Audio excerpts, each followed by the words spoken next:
episode kunowanzaura zvakawanda. It's Catship City. Zita rangu ndonzi Junior Gay, ndini ndinoti hai hao.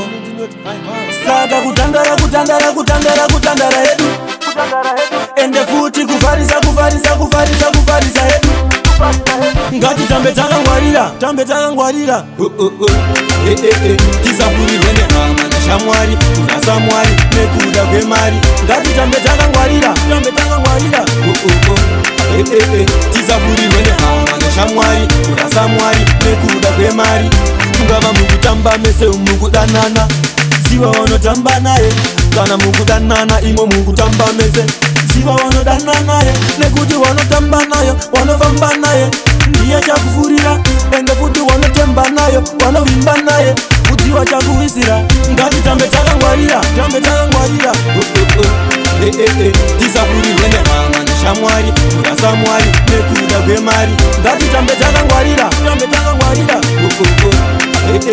tisafurirwe nehama neshamwari, unasamwari nekuda kwemari. Atiti shamwari wakasviba kunge chupfu, shamwari unoshungurudza kuita kunge munhiki, zvita kunge mutema asangana nemugiriki. Shamwari wakadaro ndinobvunza wakabva nepi? Saka kutandara hedu, ende futi kufarisa hedu. Ngati tambe takangwarira tisafurirwe nehama neshamwari, unasamwari nekuda kwemari. Ngati tambe takangwarira tisafurirwe nehama neshamwari, unasamwari nekuda kwemari. Ungava mukutamba mese mukudanana, ziva vanotamba naye. Kana mukudanana imo mukutamba mese, ziva vanodana naye. Nekuti vanotamba nayo, vanofamba naye, ndiye chakufurira. Ende futi vanotemba nayo, vanovimba naye, kudziwa chakuwisira. Ngati tambe takangwarira